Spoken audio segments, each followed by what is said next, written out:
mamá mía, papá mía,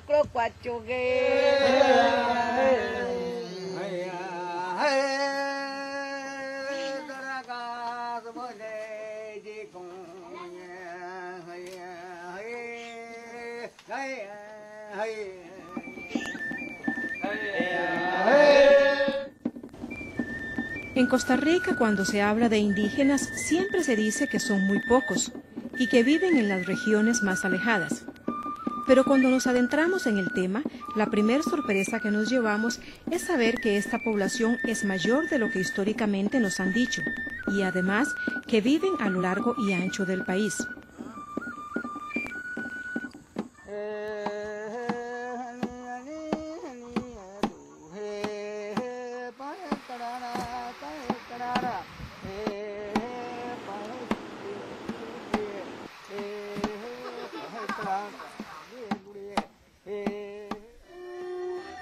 Para el censo 2000, casi 64.000 personas se identificaron como indígenas residentes, de las cuales la mayoría habita fuera de los territorios indígenas. Poco más del 18% vive en la periferia de los territorios y más de 39 de cada 100 radica en el resto del país.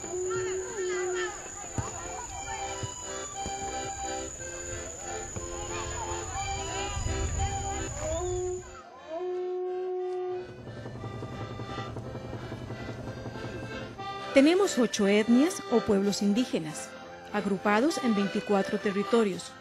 Del pueblo Cavécar encontramos Nairi Awari, Chirripó Duchi, Bajo Chirripó, Taini, Telire, Ujarrás, Cavécar y Chinaquichá. De la etnia Bribri, Quecoldi Cocles, Talamanca, Bribri, en el Caribe Sur, y Salitre y Cabagra al centro-sur del país. Los noves anteriormente mal llamados guaymíes, ubicados en Osa, Cotobruz, Conte, Burica, Abrojos Montezuma y Altos de San Antonio. A los Teribe los situamos en la localidad de Térraba. Cerca de estos encontramos la cultura boruca, también llamados bruncas, en los territorios de Boruca y Curré.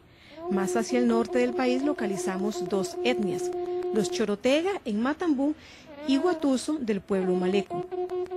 Al centro del país, cerca de la capital, ubicamos a los huetares en los territorios Zapatón y Quitirricí. La tenencia de la tierra ha sido una de las grandes preocupaciones y ejemplos de lucha de los pueblos indígenas, para quienes la tierra tiene un valor especial.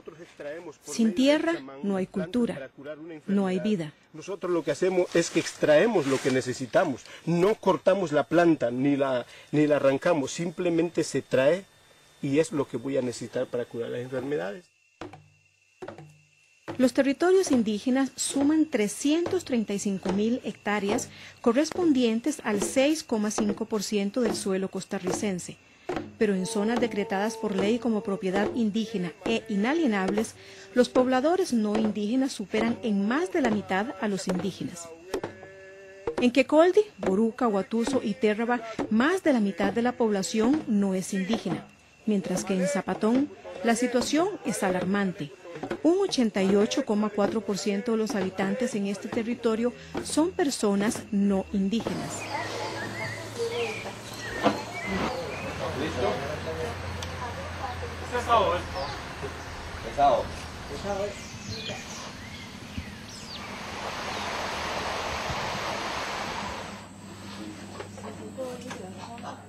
Ujarrás ha dado una fuerte lucha. Reinaldo Mayorga tiene en sus mapas el recuento de las tierras perdidas y las tierras recuperadas. Reinaldo nos contó de las luchas, de los temores, incluso las historias de aquellos indígenas que prefirieron vender sus tierras tras escuchar decir a funcionarios del Estatal Instituto de Desarrollo Agrario que esas fincas no les pertenecían.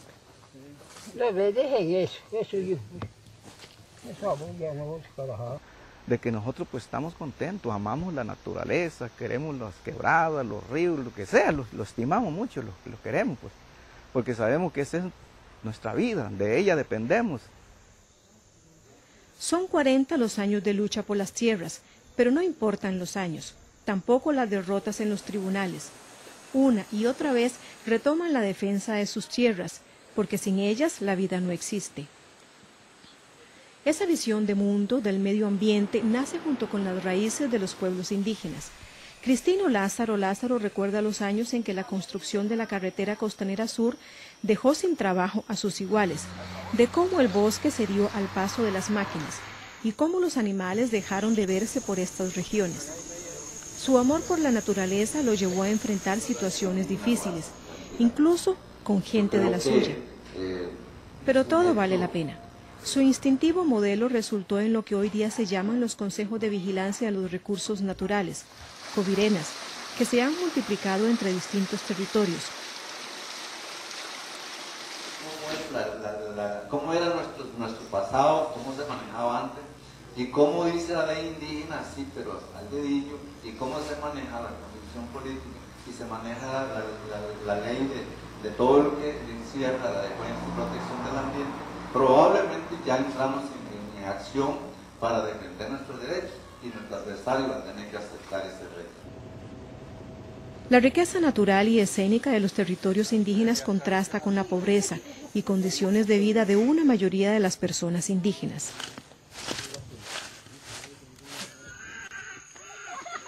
Los pueblos indígenas son el grupo más desfavorecido del país.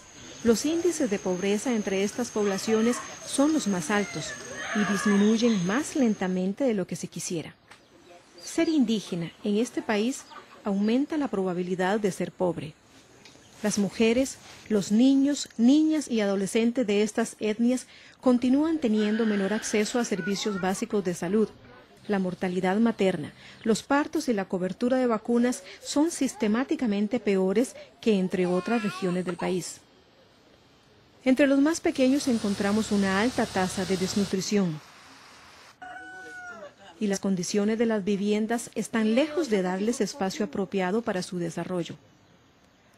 Dentro de los territorios indígenas, 37 de cada 100 viviendas tiene piso de tierra. 23% está levantada con paredes de un arbusto conocido como caña brava y el techo es de hojas de palma. Aunque en sus territorios el agua abunda, en sus casas se vive la escasez. Más de 70 de cada 100 familias de estas etnias resuelve el problema del suministro de agua a su manera. En la mayoría de los casos, es agua sin ningún tratamiento, lo que aumenta el riesgo de enfermedades. Precisamente la información oficial señala que, a diferencia de lo que se presenta en el resto del país, la población indígena es afectada por enfermedades que son prevenibles y tratables.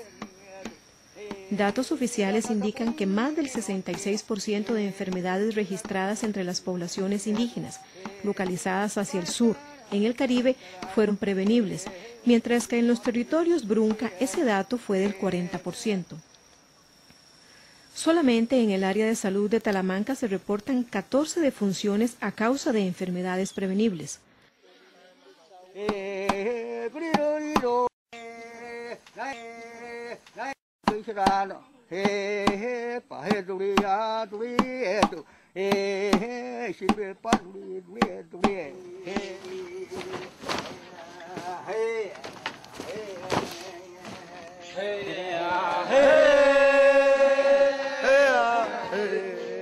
Cada uno de los 8 pueblos indígenas costarricenses cuenta con una rica cultura particular, aunque hay rasgos comunes.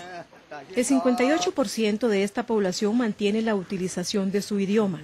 Los Nove, Cabecar, Bribri y Malecus los conservan en su totalidad.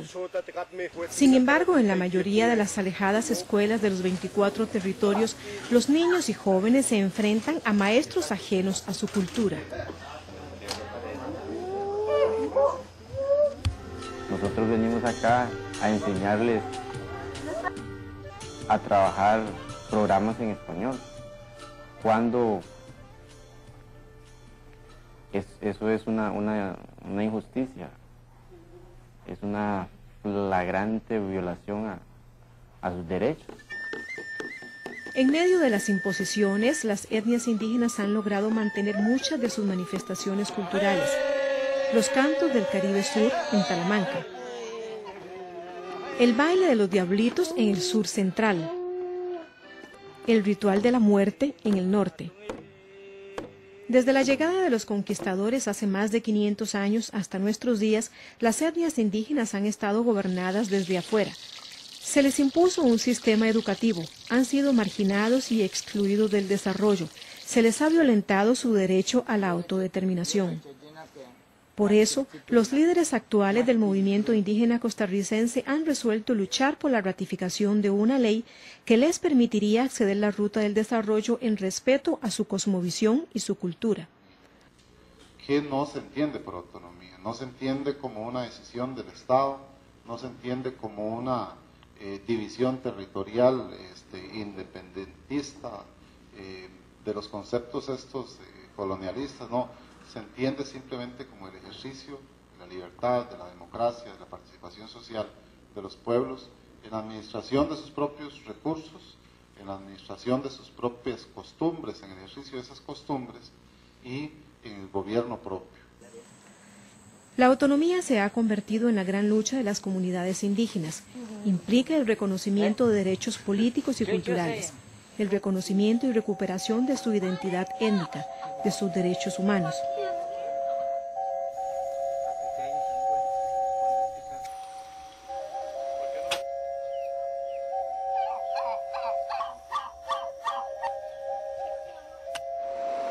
Los recursos hídricos, la biodiversidad, los minerales y el potencial turístico que albergan los 24 territorios son riquezas que deben ponerse al servicio del desarrollo de los pueblos originarios, que los han cuidado y preservado. Así lo establece el proyecto de ley para la autonomía de los pueblos indígenas costarricenses.